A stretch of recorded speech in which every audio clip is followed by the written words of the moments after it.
her. She is the Myeloma Australia Ambassador, and her name that many of you will remember is Marlo McCarthy. By way of background, in 2014, Marlo's husband, Tony, was diagnosed with myeloma. He was only 42. Tony underwent treatment along with a stem cell transplant before quickly relapsing. Tony's disease was sadly very, very aggressive, and he died in November 2015, surrounded by his family. Now, 8 years on, his wife, Marlo, was also diagnosed with myeloma. Let's take a moment to take a look at part of Marlo's journey. Hi, I'm Marlo McCarthy and I am 52 years of age. My husband Tony Walsh was diagnosed with myeloma in 2014. He was 42 at the time. The boys were 5 and 7. He started a standard line of treatment, which is to have a stem cell transplant, in the January of 2015. And it looked like that had been really successful for him. He went into full remission, and a month later, the disease came back, and it came back just like a firestorm, really. It was just so profoundly aggressive. I just remember one day, very vividly, him saying to me, he'd been in hospital for 7 weeks at that point, and him saying to me, you know what, I think I've had enough. You know, my boys are at home without me. I can't be a father to my boys. I can't be a partner to you. I'm useless here. I'm just taking up a hospital bed, and I think I'm done. To which I replied to him, please don't leave me. And he sat up in bed, and he hadn't sat up in weeks, really. He was so desperately ill. He sat up in bed and hugged me and said, I'm going to try and stay. My sister was in the room with me. I can't quite remember the context, but the last thing he said was, there are 2 superwomen in this room right now. And then he just smiled at me and said, I love you. And yeah, that was it. He closed his eyes and didn't speak again, died the next day. I miss him profoundly. My grief is one thing, but the boys' grief is profoundly difficult to bear.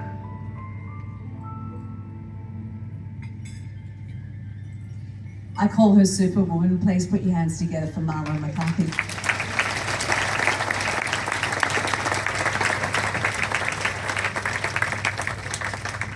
Okay, take a seat. Please take a seat, Marlo. I just gave you a big kiss there, and you've got watery eyes, and I've got watery eyes, and so does everybody in the room. It is, you on there, you comfortable?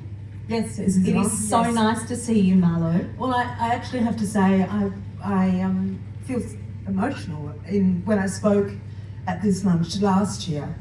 I said I was determined to make it back this year, and I have.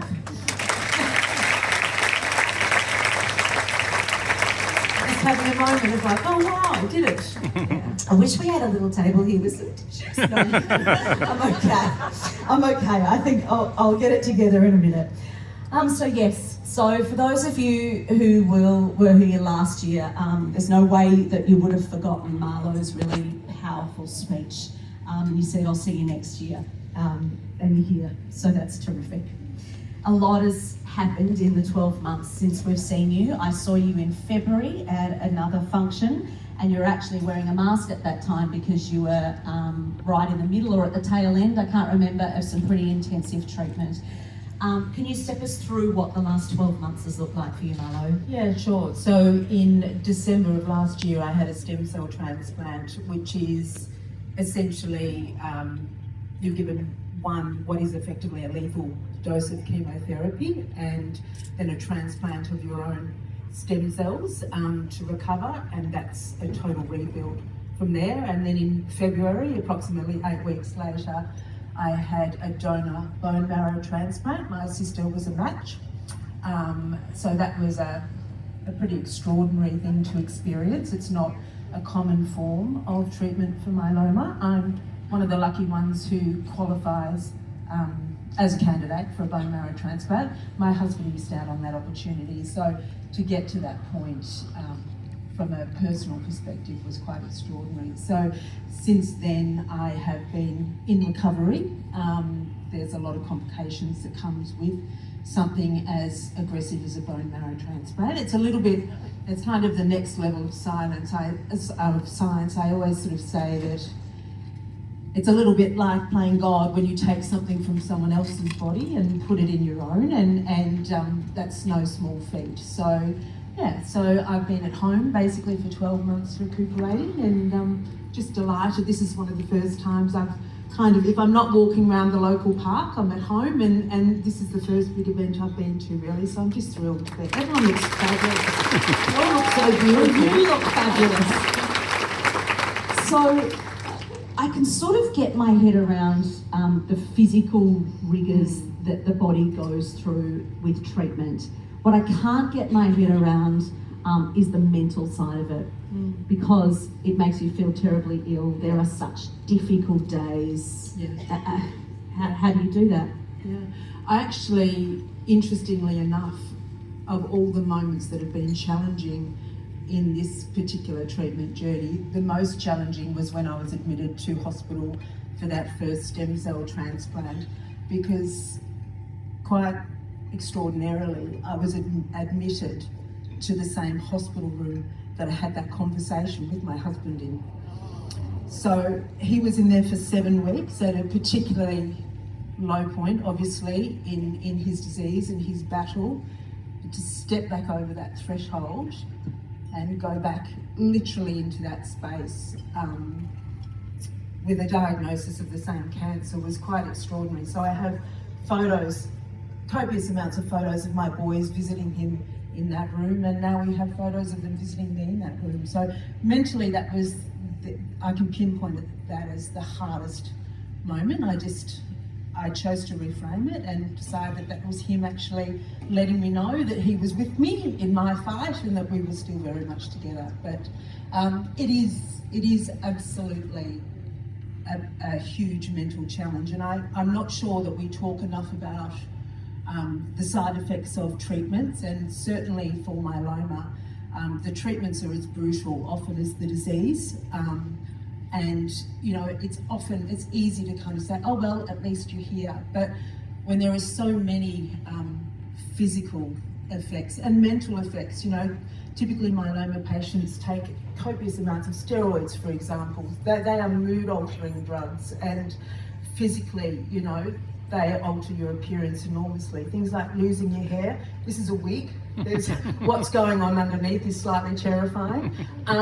So, you know, there's so much to it that mentally you just, every time you look in the mirror and you look sick, that's a hurdle that we sort of have to keep climbing over again and again and again. But, you know, I'm up for the challenge. So No doubt you are. yeah.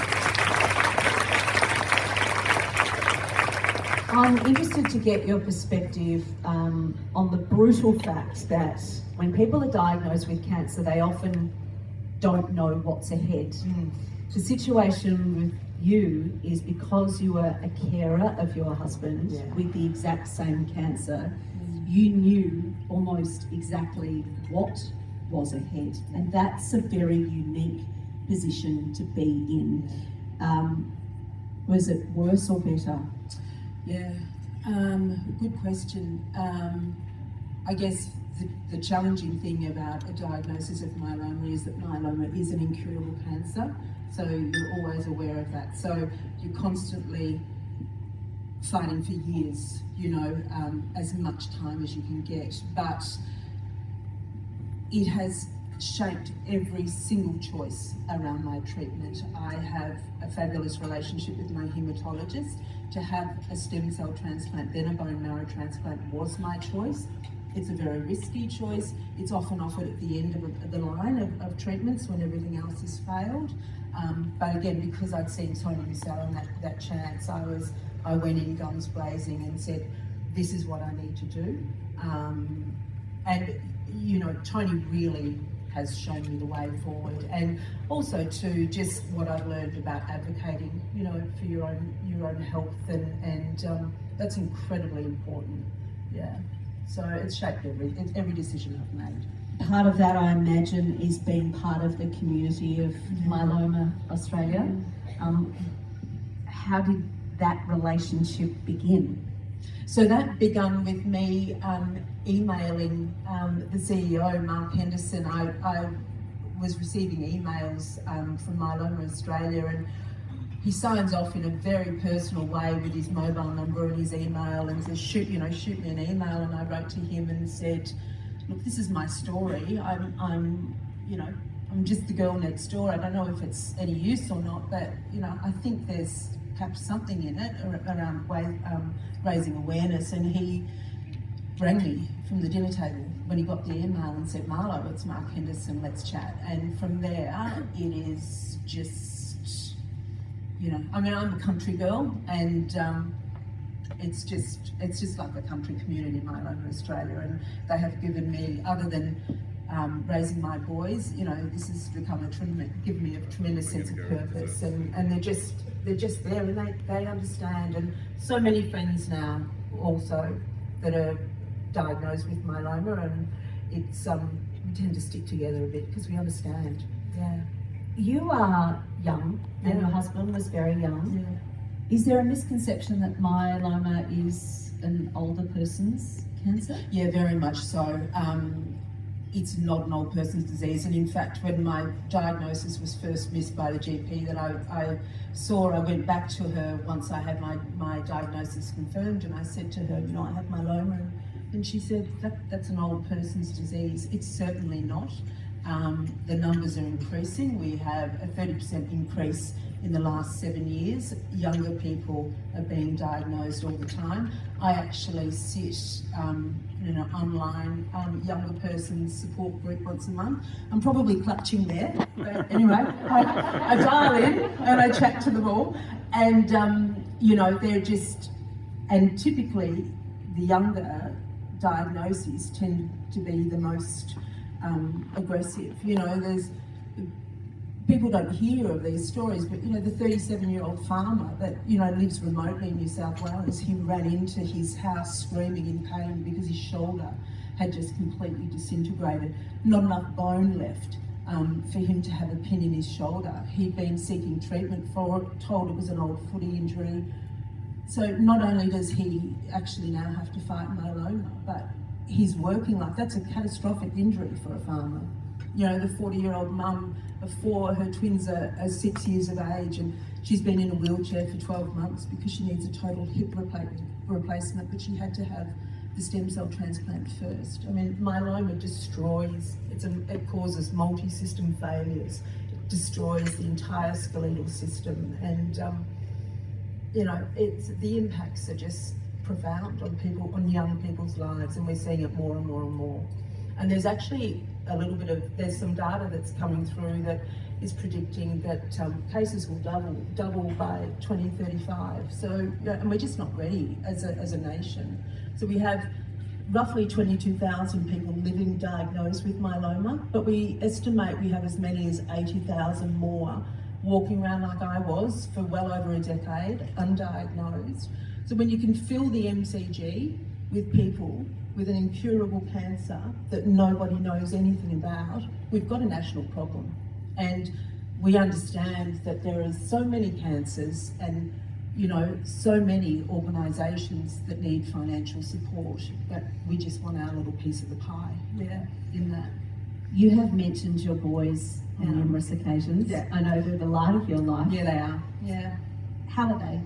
They're doing really well. They're Freddie's first year uni this year. George is just finishing up year 11. And I think you actually know this, they got together last year just before my stem cell transplant when I shaved my head, and they got together with about 14 of their mates, and they called themselves a Shave Army, and they organised a big head shave and actually raised $30,000 for Myeloma Australia.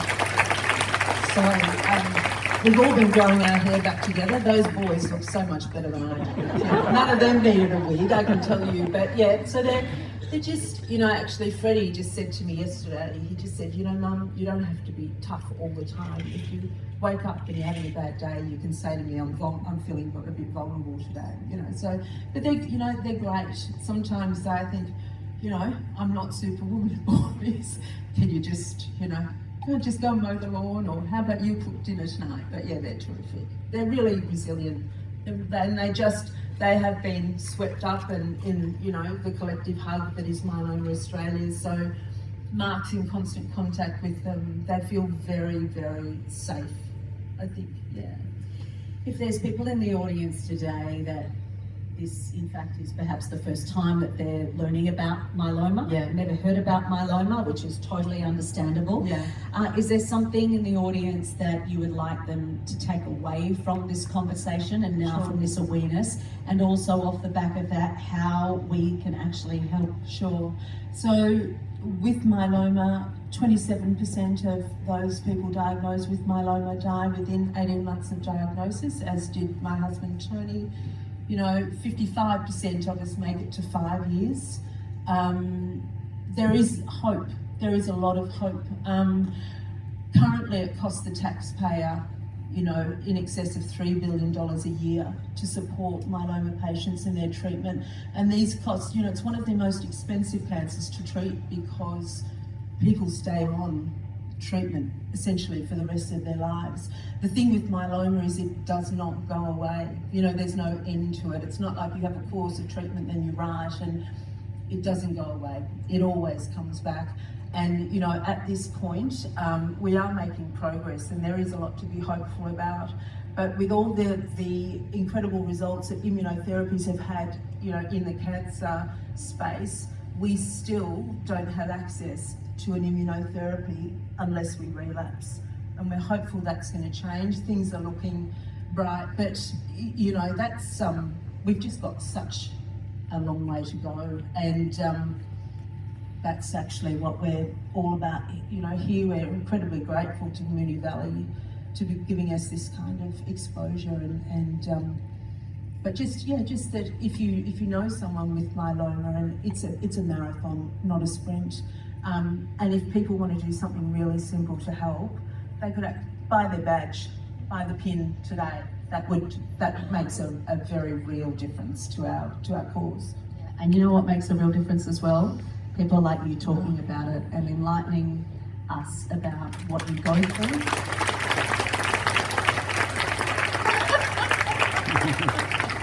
About what you go through on a daily basis. Yeah. I don't know where you get the strength from. Where do you get the strength from? It's just people. Like, life is just all about relationships and connectedness, you know. It's about digging in, and I'm at that fabulous / horrific age of, I'm 53 in a couple of weeks, and you get to that age, particularly as I think as a female, and all the conversations you have are honest conversations, and you just want to know what makes people tick, and, you know, the women around you are just all superstars, and I just draw my strength from other people. And I have days where, you know, I do wake up and I'm tired and I'm worried and I'm scared, or, you know, I'm just so sick of myeloma. But then I sit down at the end of the day with the boys on the sofa and I just look at them and I think, I'm only just warming up. You know, I'm just only beginning to fight this. And we know that when I say there is hope, we know, sorry, I actually meant to say when I touched on the fact that it costs taxpayers in excess of $3 billion a year to take care of us. We know for $100 million a year over 10 years, we can have a cure. So the numbers are there. We're going to save our taxpayers millions and billions of dollars if we can just actually get behind this and raise awareness. And I'm determined to be here when we see that cure in 10 years' time. Marlo, I truly think that you are a superwoman. I thank you so much for your strength and courage, not just today. You look beautiful. Thank you for getting dressed up. It's nice to have you out of the house today. There's so much that's wrong going on. No, it's not. It's all right. Oh my God. Don't mention the rash. We're not allowed to talk about rashes. Treatment rashes. One of the side effects of the endless treatment that you are on, your strength and courage, and ability to continually shine a light on myeloma, which is not talked about enough. It affects rather so many of us. I just want to say on behalf of me and every single person in the room today, thank you for your strength and all love and light towards you, Marlo. Thank you so much, Jen. Thank you. Can I just say a very genuine thank you for listening to me? We don't have a story to tell if we don't have people to listen to it. So thank you genuinely from the bottom of my heart so much for the opportunity. Please put your hands together for the beautiful Marlo, ladies and gentlemen. You've got a standing ovation, Marlo. Turn around, we're looking at you. It's your opportunity to take a bite. Beautiful. Thank you so much.